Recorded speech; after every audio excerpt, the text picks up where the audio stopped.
I think you should listen to somebody who, when the rubber hits the road, figures it out, even if they don't want to do what they had to do.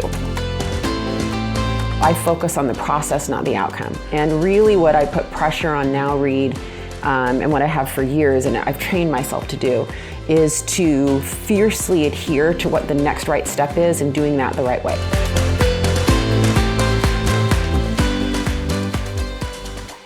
Real estate professionals, welcome back to the RMG Agent Podcast. I'm your host, Reed Moore, and I am absolutely thrilled again to bring you another of the Master Series. And I'm here with another true master, somebody who's been in the business far longer than 10 years, who's taken some shots, has gotten back up, and really built a huge business and a huge life. I'm here with my dear friend, Vija Williams. Thank you. I'm so excited to be here. Yeah, I really appreciate you taking the time. Yeah, my pleasure. So tell us a little bit about yourself.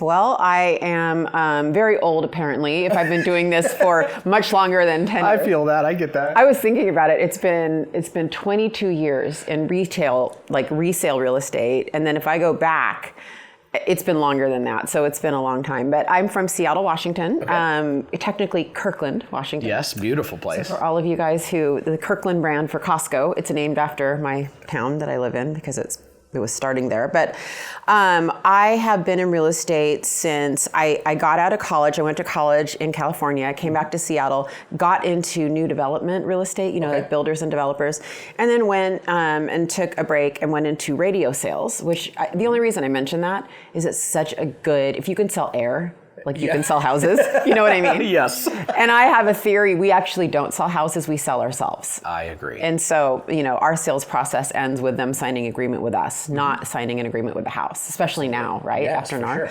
That said, I went into radio sales and then I came back into real estate in, what we would call resale real estate or, used houses is another way to put it, in 2002. Okay. I have 3 kids, a husband and 3 kids. 2 of them are in college, 1 of them's in high school. So we're kind of getting, to that point in our lives where it's not going to be long before we're empty nesters. And I work at Place also.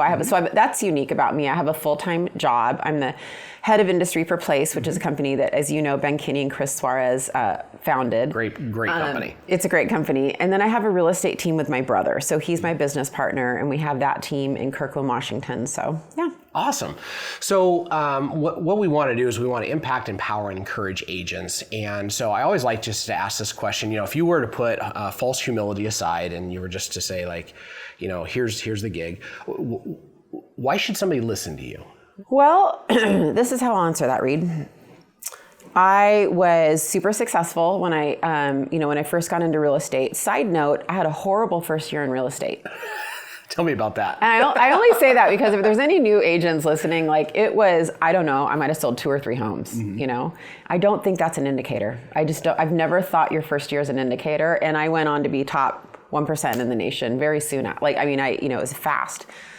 However, I think why people should listen to me isn't because of that. It's because I remember the big downturn that happened. And for us in Seattle, it was 2009. Mm-hmm. And the other thing that happened for me in 2009 and 2010 is that I gave birth to my 3rd child, my daughter. And so I was kind of home for a while, as a new mom to a baby, and kind of woke up one day and realized we were 6 months behind on our mortgage payment. Wow. And that's when the rubber hits the road, because that's when you have to sell real estate. Like there's no option. And so I kind of handed the baby to my husband and I was like, we got to figure this out, because my husband was in real estate at the time working for a builder. Devastated. It was horrible. It was a very stressful time in our lives. So I remember going to an open house and praying. And I was like, all right, God, you will provide, please provide a buyer or seller for me that I can get money in the next 30 days. Because if we can just catch up with our house payment, we can just stave it enough to not lose the house. I got a deal that day at an open house. And then after that, I was like, I need to figure out how to get more lead sources. I'd never done for sale by owners ever. And I picked somebody's brain and I got 4 for sale by owner listings in, a matter of 2 months. Wow. And so I don't say that in any way to brag. I say it because I think you should listen to somebody who, when the rubber hits the road, figures it out, even if they don't want to do what they had to do, right? Yeah. Because I didn't build my business that way. I really built my business getting referrals from builder agents. I did a lot of that. Sphere, of course, but it really wasn't any of that.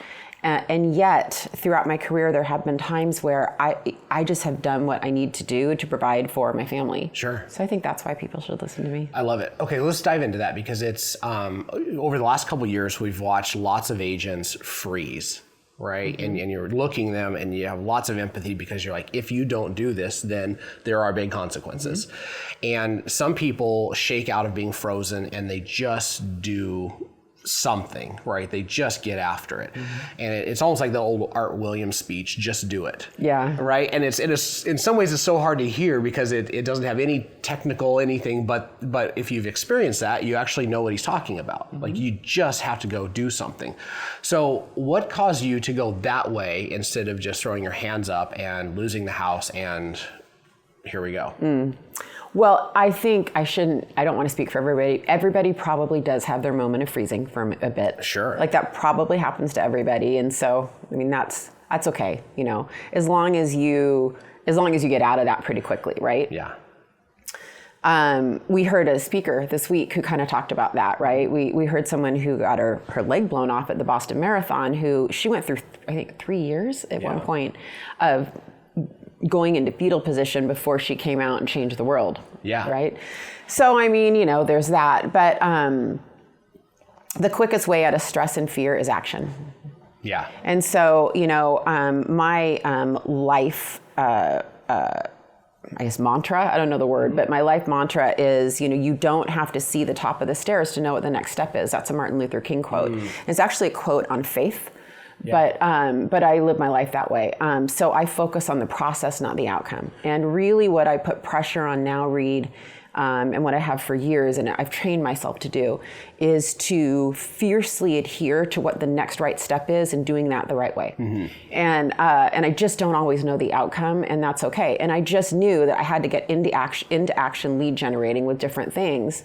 And, while I'm running the play, I know the score is going to take care of itself if I keep running my plays the right way. Yeah. I can't always visualize what it's going to look like, but I know the one thing I can do is run my play the right way. Yeah. So I can't say to you, I'm going to go score a touchdown at a game. What I can say is I'm going to run the best play. I'm going to throw my ball. If I'm a wide receiver, I'm going to catch my ball. Like whatever it is, I know I can control that. I can actually put that on my calendar, but what I can't really put on my calendar is score. Sure. So I can't put on my calendar, go get a listing today. I really can't. What I can do is call enough people so that I go on a listing appointment today. Right.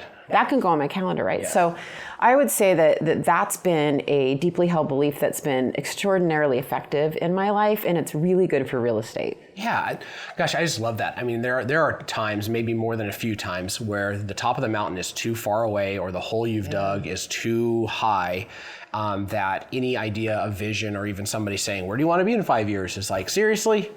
Like, not helpful. Yeah, right? It's not. In broad strokes, like, hey, it's helpful to have a good idea where you're going, have your missions, all that stuff. But I love that because it's so practical, and that is that, yes, you can always see the next step. Even if you can't see the next full step, you can see the next right move. Well, it's an interesting thing. Where that happened is it was Ben Kinney. He and I, so in 2018, I sunsetted my real estate team. I closed it down and I went to work for Ben. And at the time I was running 6 of his national franchise real estate offices. So there was about 1,200 agents. And it was a big learning curve. Overnight I kind of went from having this real estate team to running 6 offices. I hadn't even run 1 office yet. It's kind of nuts that he did it, but. So he and I were at someone at the Minkiti's office in Washington, D.C. And long story, we were there before a conference. And We had this half-day meeting with them, and then we were going to present. They had, hundreds of their agents coming for us to present. And so we were kind of in this room. We were tired. We were jet-lagged, and our friend had given us some sandwiches, and she's like, I'm going to give you guys a half hour, and we're kind of like laying there, And I said, Ben, I'm kind of stressed. Will you coach me through this moment? He's like, what's going on?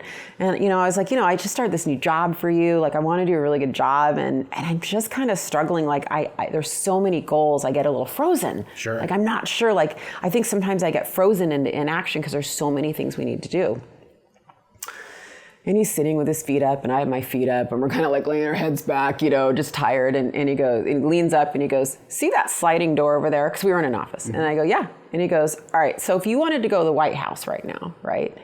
You walked out of that door, which way would you turn? I was like, I don't know. Like, all I can see is a rockery. Like, I don't know. He goes, pick. I go, okay, I turn right. He goes, because you have 50-50 chance it's going to be right.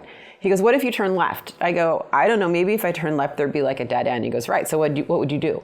It's like, I'd turn around and go right. He goes, exactly. So once you go right, do you think you would see where your next logical turn would be? And I go, yeah, I do. I mean, I think once I get there. Mm-hmm. He goes, eventually, do you think that you'd ask someone, for directions? Do you think you'd see the White House in the distance? Do you think you'd see the monument? Would it become clear through, asking, through whatever, and pulling your phone out? And I was like, yeah, I think it would. He goes, exactly. You would eventually get to the White House if that's mm-hmm. what you wanted, right? And I was like, yeah. And he's like, that's all you need to worry about. What's the most important next step? And that was it. It was like, it became really my life philosophy. That's how I got it, I was just trying to unfigure. So for anyone, I'd say for a new agent, it's so overwhelming. Sure. It's, and I think I'm pretty unabashed. Like I believe all new agents should be on teams. And mm-hmm. I've done this for 22 years now. Yeah. And there's no question in my mind it's how I would start if I was a new agent. And I think it's probably best for, at a certain point, you just need to trust that there's proven models and systems, and right. if you've chosen the right team, that your team lead is directing you to the next right step done the right way. Mm-hmm. And that's what you focus on, doing it the right way. Yeah. It's interesting because real estate in so many ways is a trade. Mm-hmm. And when you look at other trades, you look at electricians and plumbers, right? You look at any other trade, there's this process of being an apprentice and then a journeyman and a master. Right? And there's a lot at stake for some of those different trades. And there's just this known process that everybody follows. And then you get to real estate and somebody comes in and they, instantly, because they have a license that says I know something, which they don't. No. It's like, here's a phone, Merry Christmas, have a nice life. 100%. Right? Yeah. Not great. And by the way, not great for the consumer. Probably a good reason that we've had the shakeup in our industry mm-hmm. As well, is because we haven't done this. Yeah, I agree with you. Yeah. So I just love this because it's so practical, and it makes me think, there's one wrong decision, and that is don't get off the couch. Well, 100%. I mean, it's, so success is not simultaneous, it's sequential. You and I both, right. have had that teaching a lot. And so it is hard when you're getting started. And I think for newer agents, Reed, this has been one of the, if not the hardest year I've ever seen. Yeah. Even compared to 2009 and 2010, it has been extraordinarily hard to convert this year. Yeah. And there's a lot of newer, really talented agents, or even some agents who had some initial success and then hiccuped this year. Mm-hmm. And normally, I do think there's a point where I'm like, I start counseling people out of the business. I'm like, maybe it's not your, I think this is probably the first time I've seen where I'm like, stay in. Do what you have to do in the interim. Stay in. Keep doing your activities. It's really hard during.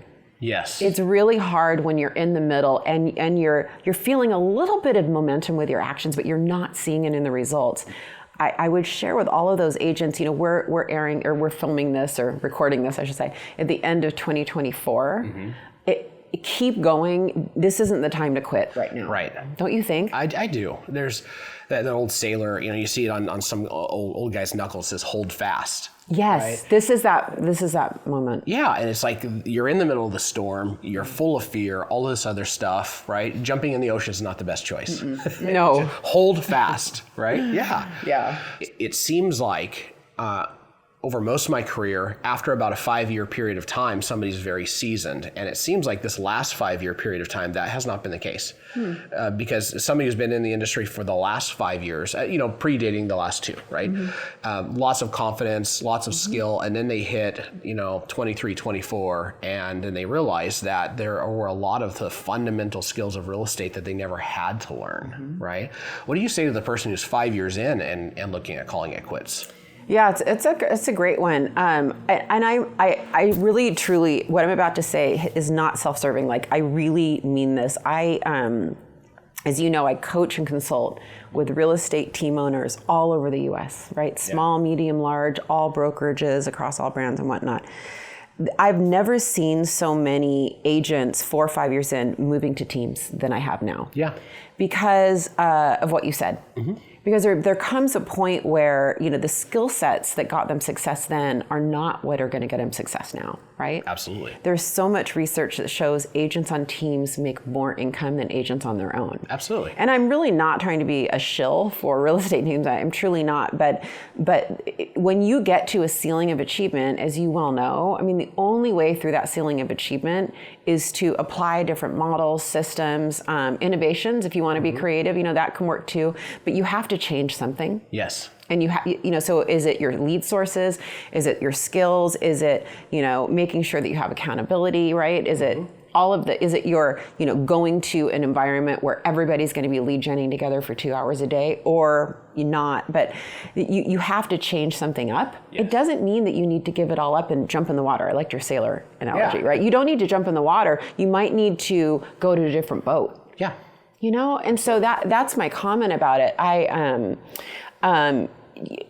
Getting into action, like, do something. If you're not thriving, go try something. You can date it, not marry it. Yeah. Absolutely. And so if you're a 4 or 5 year agent and you go interview 5 teams, try one. What's the worst that can happen? You go back to being a solo agent. Okay. Yeah. Or you change your life. Yeah. Like when I took the leap to go work for Ben, different conversation, but it was a massive career shift for me and changed my life. But it's a really big leap of faith to make changes. But that's what I would say to them. I don't think you don't quit until no stone is unturned. Yeah, I love that, and it's really interesting because you see the solo agent, and they have to, of course, do this whole breadth of things, most of which is not high income producing, and the reality is that they're just not good at it. No. Right? There are more things in this world that I am horrible at than I'm good at. 100%. Right? Yeah. And so at some point, Brent Hansen said this when I was interviewing him. At some point, you realize you're either going to hire leverage or you're going to adopt into somebody else's leverage, because that becomes this point where you make that decision, right? And it's interesting because as we talk to agents, most solo agents, 95% don't have a P&L, don't know what their books actually look like. So they think in this idea of splits. What I found that they don't understand is a split and a profit margin are the same thing. Yeah. So they don't want to That's good. Right? I'm just like, whoa. So they don't want to do a team split, but you look at their business like, well, your split is 90-10, 10 to you. Yeah. Yeah. Right? Yeah. It's so funny. That is a really good, I'm going to steal that. That's really good. Because I remember doing the math when I first started a team and I hired my first agent, it was a 50-50 split. And I remember doing the math and I said to that agent, I was like, at the end of the day, I'm at 40 cents on the dollar, meaning my split, I ultimately I was profiting because I had an assistant by then, I was hiring leverage. I was making 40 cents on the dollar. Yeah. I was like, you are making more than me. And furthermore, I pay myself the same split that I pay you. We're all on it, including me. Yeah. And which, by the way, side note, I recommend all team operators should pay themselves the same split that they're paying their agents. Totally agree. It's the only way to make the financials work, but I digress. So, so I love that. I think it's so true. And that said, I think that there's this element of, I want to build this empire for myself and I want to build my name and my brand. And if I go to Reed's or Vija's or, their team, then I'm not. And I'm building their team. My comment would be, a good team would have an opportunity model for you to do that. The way I describe it to agents is I say, you want to build a team someday, come incubate with me. apprentice with me. Yeah. I'm going to lead you down that path. We have a great path, and it should take 4 or 5 years to get you to a point where you're upwards of 100 units on your little micro team that we've now built out. Sure. And then you will go graduate into your own team. A good team has that in place. Your friends and my friends, like our collective friends, on average it takes 8 to 10 years to get to a point where you have a nice steady 7-figure team. We can probably help somebody get there in half the time. Sure. And it's a blessing to them and it's a blessing to us. Yeah. So, a good team will have that in place, and that's it. I would also say to agents, if you're 4 or 5 years in, you're like, I'm struggling right now, but I do kind of want a team someday, and which is clashing because you're like struggling but want a team. My comment would be, go find a team leader that's willing to, groom you into having your own team. Sure. Yeah, it's interesting because my observation has been that people want more opportunity than they're willing to grow into. And if you're incubating inside of a team, there's this thing like, here's what I want. Okay, now here's the path.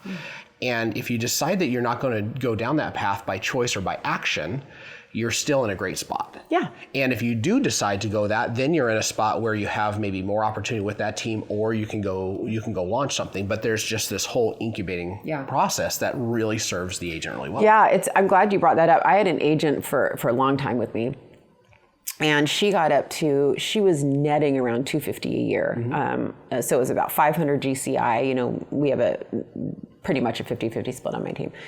And she was traveling 6 or 8 weeks a year. We completely covered her business, generated new business for her.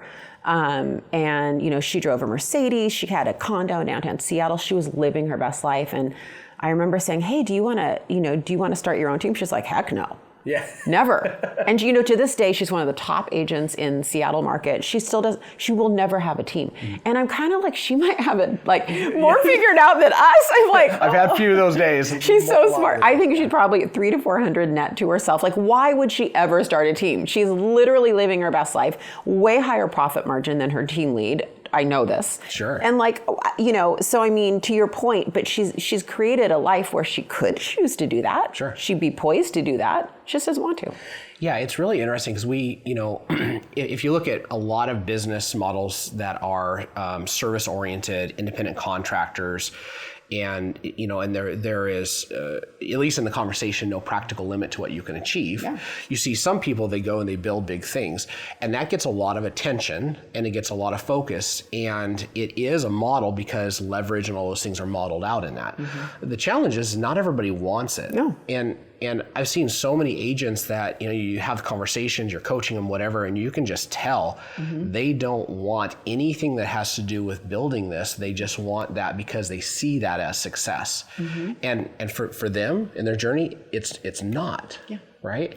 Yeah. And man, trying to live somebody else's life is a miserable way to live. It is. And the cool thing about our industry is that, it's a Cheesecake Factory menu. Yeah. You can choose 50 things, Yes. right? It's not like a small, French chef's tasting menu where there's 4 things. I mean, there's literally 50 ways you could have you could be commercial, you could do property management, you could do resale, you could do new construction. You could, there's a million ways you could do it. And that's the beauty of it. Absolutely. Right? Yeah. It's interesting though. I was thinking something you said, you were talking about leverage earlier. And I think that, if we're talking about that agent who's had a modicum of success, they sell a handful of homes a year, and maybe they've been in business 2 years, 5 years, 7 years, whatever that is. I think there comes a time where it's either leads or leverage. Leverage meaning people and systems to help because they don't have time, right? Sure. We talk about leverage. So I think there comes a time where there's leads or leverage. And in both of those times, when you kind of wake up one day and you're like, I don't have enough consistent, predictable leads to really generate comfort in my life. It's giving me anxiety. It's giving me fear. It's not, I don't like this business because I'm not getting that regular.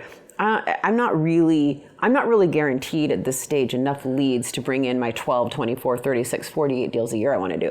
I think either one of those points it's time to talk to a team. And I really don't mean to sound like I'm a broken record. Like you and I didn't pre-discuss this interview. Yeah. It wasn't like you said, Vija, make it sound like, but it's just 22 years in. and I just see what I see. And I think that either one of those are times to talk to a team. I think they are. And it's, it's funny because the whole, I don't want to lose my identity and things like that. I think there's a couple of core limiting beliefs. Number one is I think we have a limiting belief because we are so, our own personal brand, whatever it is so in our face because we're thinking about it all the time. We have this misunderstanding that the rest of the world sees it as big as we do. That's true. Right, we're not Coca-Cola. We're not pumping out billions of dollars in marketing. Maybe the harsh reality is nobody cares. They don't. None of us have brands. Like very few in the nation have brands that are truly brands. Absolutely. So once you make peace with that, then there's a second step, and that is our industry is such a personal service industry that aligning with somebody else's brand is still irrelevant because you're the guy, you're the gal. Right? People remember your name, your service, all of that other stuff. And so you really don't lose anything. No, you don't lose anything. And to your point, what you're doing is you're attaching to a brand that does have, probably more street cred than you. If you're, 1, 2, 3 years and you and I are 20 plus years. Yep. I don't know how many years have you been doing 23, almost 24. Oh, are we this? Well, no, I feel like you're younger than me though. Oh, thank you. Thank you. I certainly don't look it. Yeah, you were like, you started in high school. Yes, that's exactly right. But yeah, it's true. It's true. And I also think that, there are seasons in our life where it's, there just has to be success at all costs. And you need to just set that ego aside. I did, when I went to work with Ben, I had that moment. I certainly, feel that moment for people where I, kind of felt like, okay, I'm going to have to mourn my own brand because now I'm attaching it with Ben Kinney. The interesting thing that happened is, I don't know if I've shared this before. I shared that with him before, signing on the line that is dotted. Yes. Like my going, oh my God, everything I've built, in my career, I'm about to set it aside and go now be an employee and work for Ben. And I was like, gosh, I'm kind of going through this moment where I'm kind of mourning my brand. I was on stage a lot and all of this. And he said, oh, it's about to blow up and get bigger. And I was like, I thought the opposite, and he's like, but we're joining together and that's bigger than one of us. And it's exactly what happened. We started this leadership mentorship course and we just threw it out there. We had 6,000 people on a Facebook group in a month. Wow. We did a breakfast event at a real estate event and it was 6:30 a.m. and there was people lining up out the door. And I realized that together we were stronger. We were both stronger. So, it's funny what you think you're giving up when you do shed your ego. The rewards are probably going to be greater. Yeah. And, what I find with my team members is the really great ones.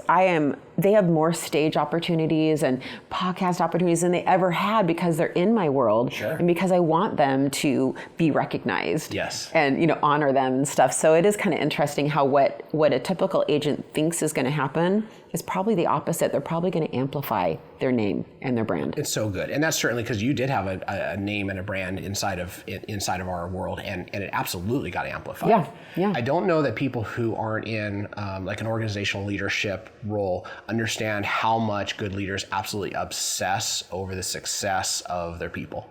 Oh, yeah. It is just... That's everything. It is. And so to have somebody or to have a group of somebodies who are advocating for you at that level, there's no way to advocate for yourself at that level, right? Because it's so self-serving and it just comes across that way. But when you have a whole Rolodex of people that are pulling for you, your ego and your brand are extremely limiting factors. Yeah. Yeah, ego is, there's a great book, a Ryan Holiday book called, I think it's called Ego is the Enemy? Yeah. Yes. Great. Yeah. Yeah, that's a great book. But ego is responsible for way more than we think it is. Yeah. Yeah. And none of it good. None of it good. None of it good. It's true. Yeah. Yeah. So if you were going to leave somebody with parting words, and let's just target that, the disillusioned, I used to make a good living doing this person right now, rolling into 2025, what would you say to them? Well, I would say take action, and I would say go talk to a bunch of team leaders. This may not be popular, but maybe even some new brokerage owners, whatever it takes to get into action, but you have to initiate a change. And you really do need to ask yourself ego questions. You need to ask yourself, what's more important, my career success or my ego? Yeah. Because some of the decisions that might be better for you, may be not what you envisioned, right? And to our point of ego and joining teams, I'm not saying 100% of people should join a team. I am saying that stressing about it and not getting into action won't do anything. Yes, yeah, you're sitting on the couch. It's not good. And so, what I tend to look for quick action is proven models and systems. So back to my story, I was like, look, I need new seller lead sources. I built this business on, my sphere, on open houses, and it's just not, back in 2009 and 10, for me, it wasn't working. So for me, I remember someone had flown me down to Eugene, Oregon to teach for the day. It was there and back. And there was a gal in the audience who came up to me after I taught. And she said, this is going to sound really random, but I just moved to this town and I'd known nobody. And I figured out this whole for sale by owner program. And I'm thinking I want to package it up. And I was listening to you teach and I'm thinking, well, you're in Seattle. You're never going to be in Eugene, are you? I go, no. And she said, could I share my whole program with you? And you kind of go and put it in practice and action. I think I mentioned that I was looking for new seller sources during my class.